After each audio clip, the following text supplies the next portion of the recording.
Good morning and welcome back to my channel. Today's video, as you can see from the title, we're going to be doing a little Sunday routine as a family and ministry / get ready with me for church.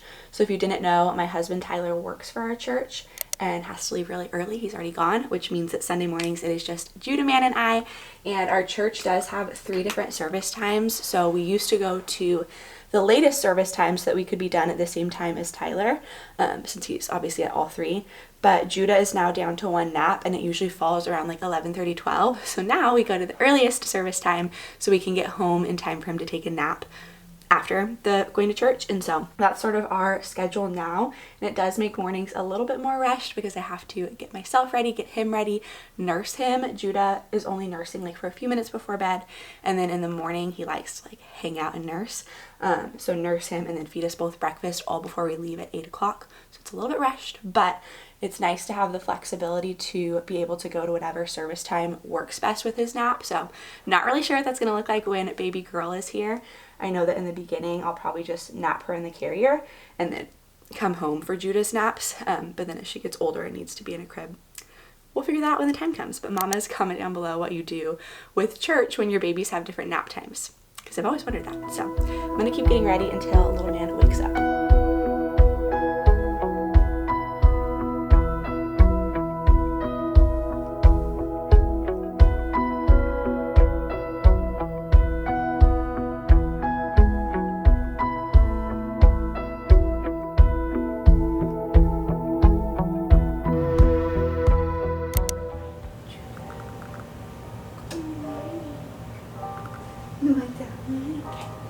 Change your diaper.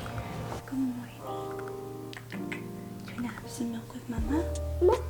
Milk? Yeah. You got Lion. Lion. Give him huggins.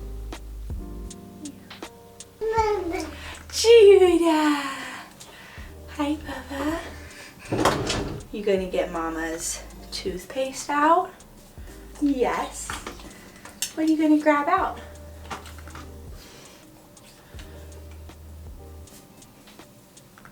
Judah's current favorite thing to do while I cook is to play with water in his little kitchen helper thing.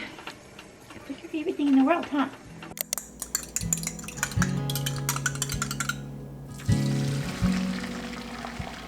Eggies. That's right. Can you show me your patience, Judah? Please. Thank you for saying please.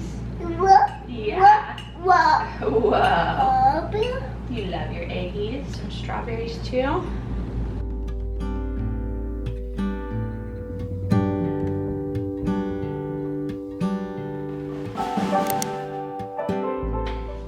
How mama put on your shoes? You put your feet in. Okay, let's put this foot in. Boop, boop.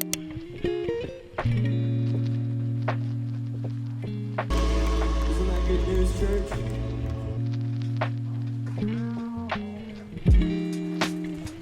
I got a snack for Judah Man before his nap. You saying hi? Here you go, Bubba. And a coffee for mama, because your girl needs it. So I started taking Judah to like the nursery kids church or whatever around January when he was 13 months. Up until that point, I would just take him with me into the family room and it was great. But as soon as he started walking, he just wanted to be everywhere. Isn't that right, Bubba's? He just wanted to be everywhere, so I was just chasing him the whole time. So we started taking him to the kids' church or nursery, whatever it's called. And he did great the first couple times. Like, he did not even look back. I was like, are you not even like a little bit sad? But I was so happy that he loved it. But then probably after like the 3rd time, I would say, I don't know if he just realized like, oh, mom's gonna drop me off and leave me for about an hour. He just started to not like it, and he would cry and not want to get dropped off and hold on to my leg, and I cannot leave him like that. It's so hard. And so what we're actually planning to do is I'm going to start volunteering in his classroom just throughout the summer for the next 3 months, hoping that that will help get him more comfortable with the classroom so that by the time the baby gets here in September, I'm able to drop him off and hopefully he is doing well with it. And so today I just took him into the family room with me because I have like a little bit of congestion. I didn't want to be like around other kids in case I have a cold.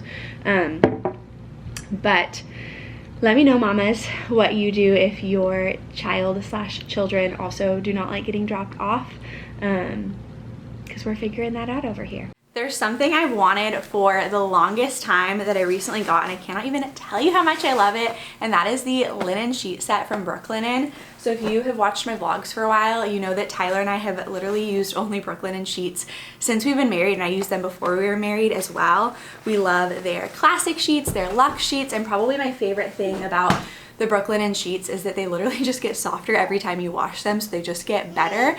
And one of the things that I have wanted to try for the summer months specifically is their linen sheet set, because not only are they stunning, they've got like that effortless, breezy look, but I also knew that they were supposed to be Brooklinen's lightest, most breathable sheets.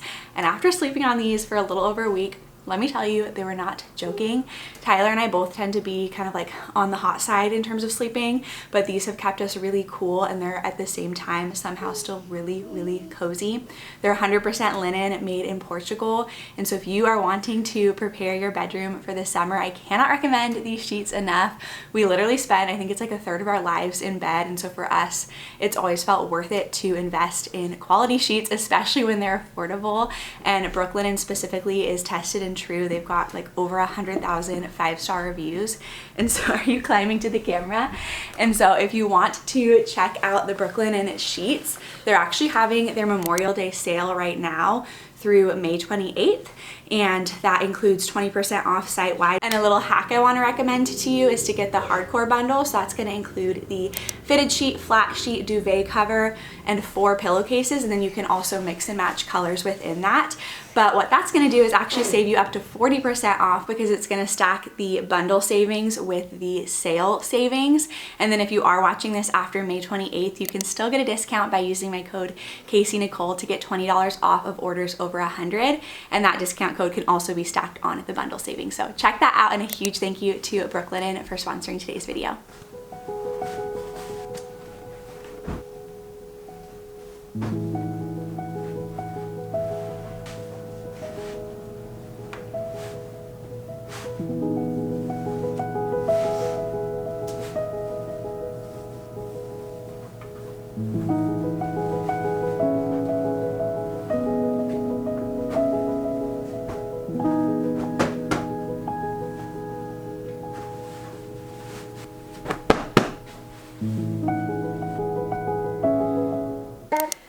Your Bible? Should we read a story before nap time? But God would do something. He would send someone to save them. Don't be afraid. Yeah, that's David. To him, but God is great. Yes. Goliath laughed an even terribler laugh than usual, right between the eyes. Oh yeah. Goliath stopped laughing. God had saved his people. David was a hero. Many years later, God would send his people another young hero to fight for them and to save them. But this hero would fight the greatest battle the world has ever known. That baby lion. Be gracious to you. Lord, turn his.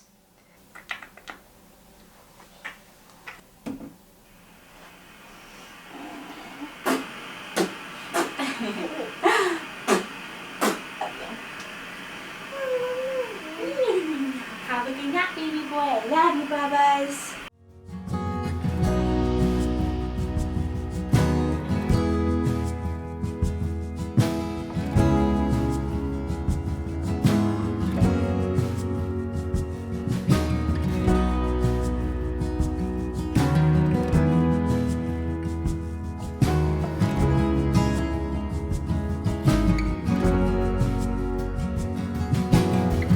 So I try to sit in an upright chair most of the time when I'm working, because it's the best position to get baby in the right position, especially if you're sitting for prolonged periods of time. But every once in a while, this workspace right here is real comfy with my pregnancy pillow, and I do still try to sit as upright as possible instead of slouching, because that can put baby in like the OP position, like sunny side up. So I'm gonna get a little work done Here's the comfy spot. This pregnancy pillow is just from Amazon, but I'll link it down below. So I usually use Judah's nap time while Tyler's still at church to get some work done, and then once Tyler's home, we'll all have lunch together. But I always need a little something to hold myself over because of pregnancy, so I usually make a little yogurt parfait. This has got Greek yogurt, Ceylon cinnamon, I think that's how you say it, but I've heard there's like benefits to it that I honestly can't remember in this moment, but whatever I read, it sold me, so I started buying Ceylon cinnamon. I just got it from Sprouts. And then bee pollen, raw honey, some strawberries, and the Purely Elizabeth granola is so good. If you have not tried it, check it out because it literally tastes like candy, but it's all clean ingredients, so love this. Your girl is trying to get some more protein in. It's good for always to like have more protein, but especially during pregnancy, and so Greek yogurt is very high in that. And then we've got here some pregnancy tea. My midwife recommended this, and this is, wow, I'm gonna forget, nettle tea, I think it's called, oat straw, rose hips, and alfalfa. So typically it's called like the Nora tea, but instead of the rose hips, it's usually red raspberry leaf tea, which I will start adding in when I'm in the 3rd trimester. So many studies show it's safe to drink all throughout pregnancy, but because I did experience a miscarriage before Judah, I just felt more comfortable because it's supposed to be like a uterine tonic, and some people think that it can, like, you know, you drink it at the end to like hopefully get things going naturally. It's not going to do that unless your body's ready to go into labor, but literally it's just a peace of mind thing. I wanted to wait until I was a little bit further along to start adding that in, but I just get all of the different teas loose leaf, and then it's like a 1-to-1 of all 4 of them, mix it all together, and then I brew it in like a little, the jar thing you might have seen me pouring it with. It has a steeper in it, and then I just sit it on the counter for 24 hours, take the steeper out, keep it in the fridge cold, because to me it tastes much better cold as like an iced tea than it would hot. I'm not like a huge hot tea drinker all the time, so I feel like if I needed to drink that every day, I just wouldn't. But this has a ton of benefits. It has a ton of natural iron, folate, magnesium. I feel like there's other things, but it's so good for you to drink, and so I try to do a cup of this every day. And then again in the 3rd trimester, I'll probably up it to like 2 a day, and then add in the red raspberry leaf as well. So gonna get some work done. I'm gonna try to prep some Instagram posts for the week. I always kind of have different things I'm working on during this like Sunday nap time, but I'm trying to have things more consistently prepped for Instagram because it can just be hard to do that throughout the week and to have time for that. So we're gonna try to do that now.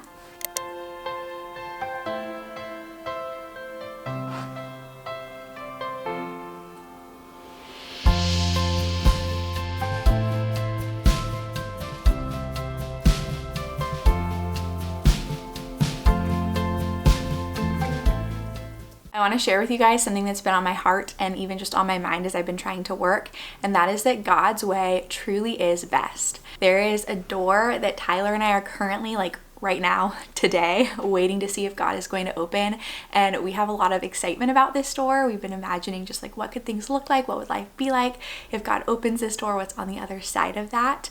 And in that excitement, I feel like it's also been easy as I've been sitting here working, just waiting to see what's gonna happen, to also let anxiety creep in and think, well, what if this door closes? What if God doesn't open this door?